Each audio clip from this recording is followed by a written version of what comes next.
All right, everybody, welcome back. Another edition live at Drew's house. Hope everybody is doing well. We have a return guest on. I'm going to get right to him because, quite frankly, he has had a very busy 2-week stretch here or so. Probably the best golfer I really know personally. Nick Maccario joins us, the proud member of Bradford Country Club, and he just had quite a run at the U.S. MidAM. How are you, bud? How you doing? Good, good. Thanks for having me. Yeah, things have been busy, tiring, but things are good. Tell us a little bit about this. So it's down at Nantucket. It's a monstrous tournament, the U.S. Mid-Am, and you made a run all the way to the semifinals.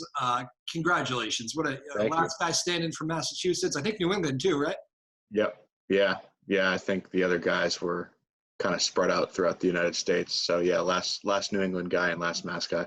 Well, that's pretty cool, huh? Did you have some hometown fans rooting for you there? For sure. Yeah. It was weird because you're on an island, right? So it wasn't like everybody could just get there really easily with the ferries, but all the members there, regardless of where they live outside the other half of the year or what have you, but a lot of the volunteers are all Mass and Nantucket people. So throughout the whole week, they were very much, Mass is pulling for you, we're pulling for you, so on and so forth. So that was a lot of fun. This officially means you're the hottest golfer in Massachusetts right now, right? We'll see. I played the last 2 days on the weekend, and it wasn't as hot. So I don't know if I'll take that title right now, but. So it's match play, right? For people that know golf, it's the whole thing's match play. So you get to beat a bunch of guys heads up. Yeah. So it's 2 rounds of stroke play to start. It's 260 something people. Then they take it to the top 64, and then from there it's a seeded match play. So kind of like your March Madness type scenario where everyone's seeded and you go from 64 eventually to one winner. So, we all just watched the Ryder Cup, and you heard so many stories during that about how some of these guys are just like built for match play, maybe a slightly different mentality, but guys, and they usually love it. The ones that do well. Is that you? Do you love the match play? Yeah, I think so. It's one of those things where you don't have to worry about some of the other stuff you have to worry about when you're, counting every stroke, right? It's just one hole, so you could make a 12 on, one hole, but it only counts against you one down instead of, 7 strokes or whatever it might be relative to your peers. So it frees you up a little bit, but that only is if you have that mindset, right? Some other people might have a mindset of, I can't mess up because it's just this one person I'm playing against, but it certainly is a different feeling. And, across state and, local tournaments where it's been match play, I've done fairly well. So yeah, I would say it's something that I relish to play in. So you said it's kind of like the March Madness thing that, you got to play the stroke play to start, then it becomes match play. To me, that feels like, just kind of thinking about it quickly, that feels like a lot of golf. What was it in the end? Yeah, so you play 2 practice rounds Thursday, Friday. You then play 18 holes Saturday, 18 holes Sunday. We kind of did that because of weather, so there's some fog, but not just regularly speaking, you'd then play another 18 Monday, 36 Tuesday, 36 Wednesday, and then if you make it to the final, 36 Thursday. So, all in all, I played golf every day from Thursday to Thursday, and I think it was probably 8 to 9 rounds in 9 days, something like that. So yeah, it averages out to a lot of walking and a lot of golf holes. Yeah, even those who love the game, and I know you love the game like I do, there is a level of too much golf, right? Oh, for sure. Yep, 100%. 100%. And you're gonna walk it. I mean, it's not like it's not a leisurely round with friends where you're having a couple beers or something. This is like these are stressful moments out there, right? Yeah. I mean, you're having fun. You're trying to keep it loose. But yeah, I mean, walking 36 holes or, if you win your match early, but you're probably walking at a minimum 30 holes, right? Then you're also practicing and, you're up at, I think every day that we had 36 holes, we're up at 5 and went to bed at, 9 and you're at the golf course till probably 7. So, they're long days.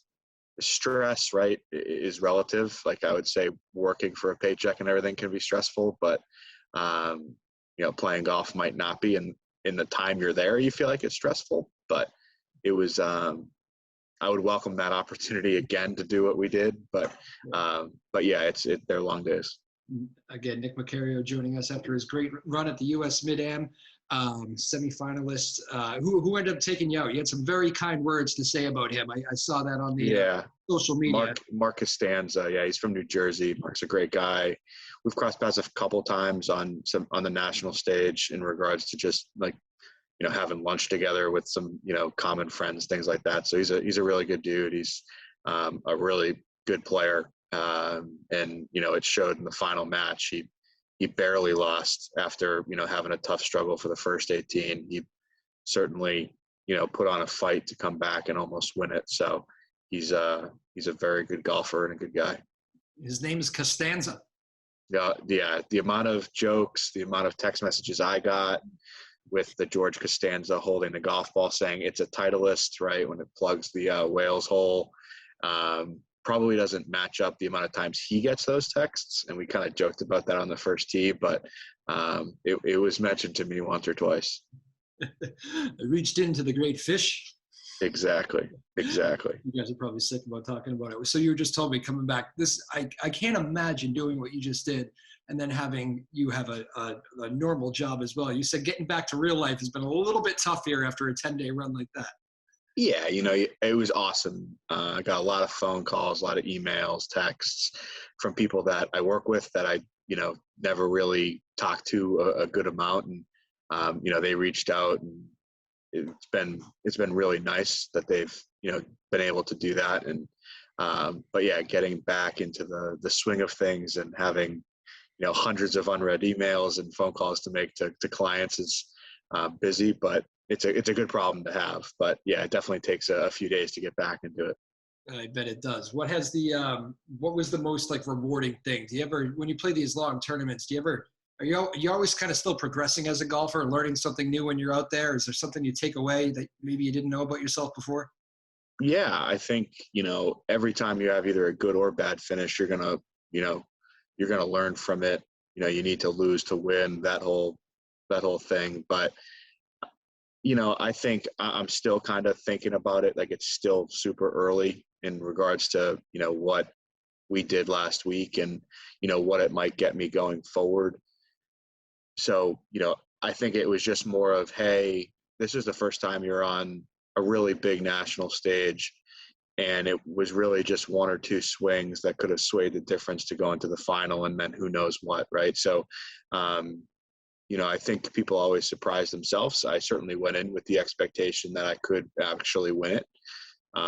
But, then to back it up and feel like what you've done for the last year paid off, helps validate that. So I think that is probably what I'm happiest with, and being able to get into some, great tournaments upcoming will certainly, help that too.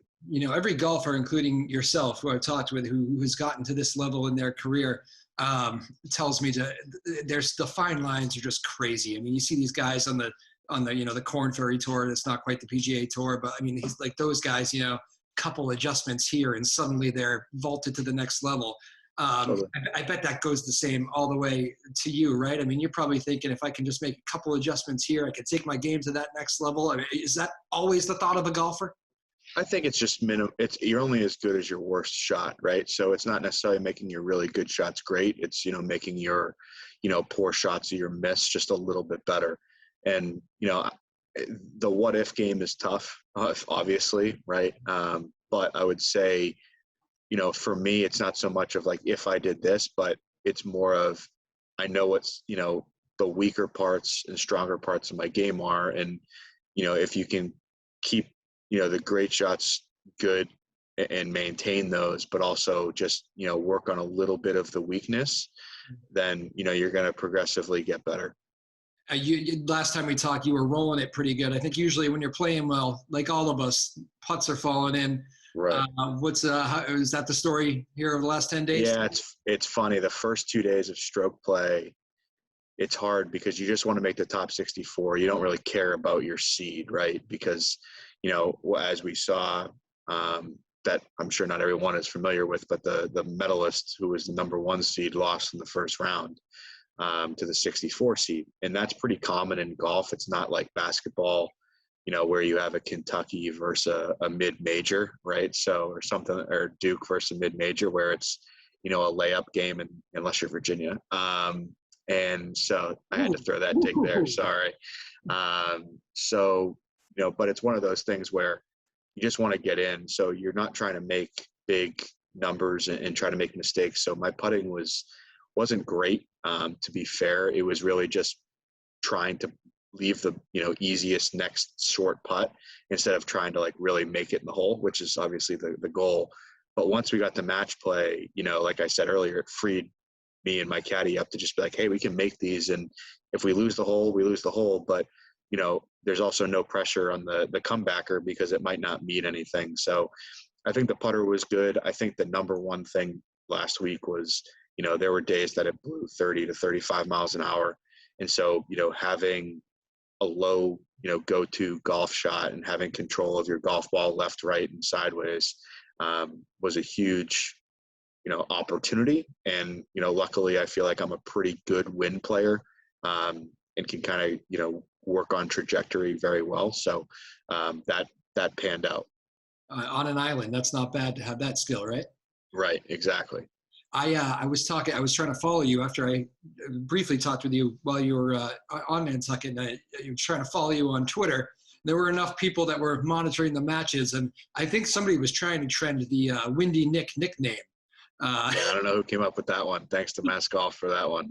Is that what it was, Mass Golf? You saw that? I think so. I did not coin that, nor do I endorse. We can do better. Yeah, I think we can do better. Who was on the bag, by the way? You mentioned your caddy. Yeah, so his name's Matt Lucy. So his second cousin, I think, I don't know how family trees work, but is one of my best friends, Kevin Murphy, who owns Bradford. So me and Matt grew up at Garrison Golf, the par 3 together. And, getting to know Matt, he worked at Sankaty, where, the U.S. MidAM was in 4 years throughout high school. He's in college now. And, when I found out that I was exempt and didn't have to qualify, and, I was talking to him, I said, it'd be great to have some local knowledge on the bag. And so, he was like, yeah, I can do it. So he came out to the island, and, we had never been in a caddy player relationship before. And, we didn't necessarily know how it was going to go, and obviously turned out very well. So he's looking forward to the next couple of years, because he's like, I want to keep doing this. So I was like, okay. So, he'll do the next couple of US MidAMs, it looks like. Oh, sweet. That's cool. And that's been in the news so much lately. I know Justin Thomas I think he's going back to Bones, Phil Mickelson's own caddy, right? Yeah. And a couple other like caddy moves here over the last week. Maybe it's just that time of year. But can you talk about how important that is? I mean, I think I remember having this conversation with my wife one day. The conception is, they just carry the bag if you don't know anything about golf, and they kind of do the lugging for you. But it's so much more than that. Yeah, and I think it's, I was telling my fiance about it. It's one of those things where the difference between a good caddy and a great caddy is probably not that much, but a difference between like a bad caddy and a good caddy feels like astronomical. And, instilling confidence in somebody, right? Really picking out, a really small detail to aim at, instead of just saying, hit it down the right edge here, right? It's, aim at the little knob on top of the telephone pole, right? It's those small little things. And then it's also, hey, you got this shot, hit this shot, whatever it might be. And the fact that he caddied there for 4 years also helps him know the golf course. So, it's a big deal to have a caddy that you trust. And, it certainly pays off when you do. Yeah, what do you like, and what was he like? Is he like an energetic kind of? For sure. Oh yeah, there's a couple of videos that we have that I didn't obviously see because I was playing, but there was a couple ones where he was animated and would say certain things, and it kept me loose, which is great. I would say like I don't get high, I don't get low 99% of the time, and if I do, it's more on me than anybody else. And he was certainly animated. He was happy to be there, right? It's one of the courses he's been around. I think he was energetic to get out and play in this and represent. So it was a lot of fun. So you're not like the Jordan Spieth, like consistently chatting the whole time with the caddy, but No, I would say me and him do talk a fair amount, more than, maybe what I've done in the past. And that might just be the fact that it was a bigger championship with slightly more on the line. But it was really nice in regards to, him being able to, give me confidence by either, choosing targets and, injecting his opinion in certain places. So it was welcomed and certainly worked out well. yeah, imagine that's I imagine in a stressful tournament like that, it's probably nice just to be able to have somebody to bounce something off of, just to talk something out, 100%. And did he ever give you the wrong club? I keep thinking, you ever see that video No. of, you see the video, what's the one from Paul Casey? Ever seen that video? Yeah. And Yeah. No, that I was going to say that's kind of great. Some people choose to do their own numbers and stuff like that and kind of have the control. When people give up all the control to their caddy, I feel like that's on both the caddy and the player. So, no, we didn't have anything like that. We certainly might have, said, hey, it's a 9-iron when it could have been an 8, or, could have been a pitching wedge, something like that. But that was more of, process of selection more than it was like he gave me any wrong number. No. And even if he did, I'd probably do what Paul Casey did and laugh it off because, what it happens. And if you have my last caddy question is, if you, how do you, somebody who takes you to the semifinals, I mean, is that his gift? You guaranteed the next three MidAMs or what? Yeah. Well, I was going to say, he got plenty of gear. He got some fiscal spending, some monetary benefit, but then, I always, if things turn out well in a tournament, I always tell whomever is caddying for me, like, the bag's yours until you don't want it. Right. And, the conversation started to go, which, is a little bit preemptive, but, what happens if you win the U.S. Mid-Amateur and play in the Masters of the U.S. Open? We had the conversation before the week started, and I said, you get to choose one. I'm like, I wouldn't give you 2 majors because there's a boatload of people that are looking to sign up, but you can choose one of them. And so, but yeah, he was like, I think even after the fact, I thought about, how great it was to have him as a caddy and, why it was beneficial. And before we even got off the island, he's like, I can't wait to go to Erin Hills next year. I was like, all right, I'm like, you're in. So, that'll be great. That's sweet. Have you played some of the courses that have held majors? I don't know. You probably haven't played Augusta. Yeah. I've played a few that have held past majors. So, like the Country Club, Bethpage. I'd have to Kiowa. That was this year. But yeah, we got Brookline for the U.S. Open next year.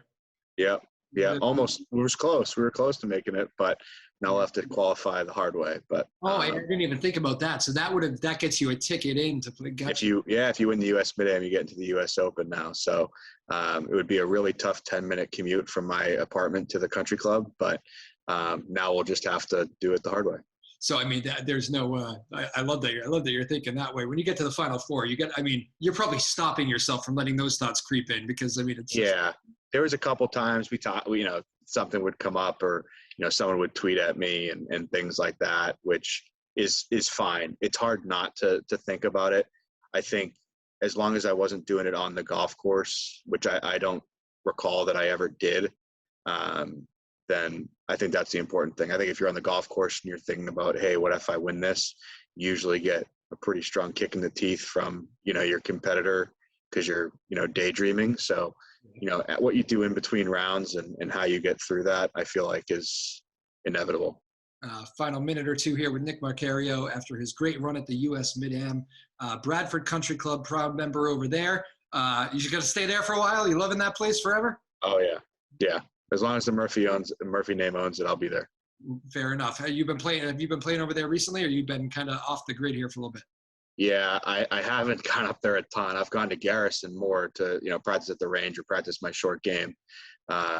So I haven't really played that much recreational golf at this point. So, we'll see about early next year. Bradford, I know a lot of people around here know that. It's a funky little course. We love it. We've talked about that. We both love the uniqueness of it. But do you almost have to kind of stay away from it sometimes when you're about to play, maybe Nantucket, completely different layout? Yeah, I don't think I go out and play 18 holes to practice for any one tournament. But, the best part about being able to practice at a golf course is, you can pick and choose what you work on, right? Like you don't have to hit the same club off of every tee that you do if you play, a full 18-hole round. So, you could hit 3-iron off of every tee to lay back, or, you're not counting strokes. So, I might go to a different tee box on a par 3 and work on something different. So I get pretty creative around there. Granted, golf is in a great place. So what I used to be able to do 10 years ago when they first, bought the place and go out at 5 o'clock on a Friday and no one be out there is no longer really an option now, because, everyone's playing until, the sun goes down, but which is great, but it's nice. All right, final one for Nick Maccario. I wanted to ask you this last couple times you were on, and I said I didn't get to it. Very random question, not that random, but when you're at your level, you're playing this high, you're hot here over the last 10 days. What is it like knowing that on any given day you could beat like the Justin Thomases, the Tiger Woods? I don't know about that. You could. Yeah. I mean, maybe they're not playing their best, but I mean, let's face it, you could get out there and hang with those guys. What's it like being that good at this game? Yeah, I don't know if you wake up and say like, oh, I could take on, Dustin Johnson today or what have you, but it's just, it's nice of when you can do it, not necessarily on call, but, if you've been training for something and, practicing towards a goal and then it comes through, right? You try to do it, you see the pros do it, 4 to 6 times a year for majors, and then other, maybe the players and something else. And, that's what they really try to, rev their engines to get going for. And if it doesn't pan out, they might have success in other tournaments. That's kind of what, we're, trying to do. And it's been fun. This last week was the perfect indication of that. I didn't play certain tournaments earlier in the year, so that I could play in the MidAM. And so, to go back to, could I beat someone on a given day? Sure. Bring in to Bradford Country Club. I'll take whoever at Bradford Country Club. I don't know if we play some of their golf courses that it would turn out the same way, but it's one of those unique games that it's cliche, but most people, anyone can beat anyone on a given day when you're at a certain level. And, that's the kind of the beautiful part about it. There we go. Nick Maccario has straight up called out Dustin Johnson at Bradford Country Club. Print it. Print it. Hey, man, thanks for the time. Congratulations on a great run on Nantucket. It was fun watching you from a distance here, and congrats on the success. And, yeah, go qualify for the damn thing for next year, huh? That's right. Appreciate it. Thanks for taking some time. I'll talk to you soon. Yeah, thanks.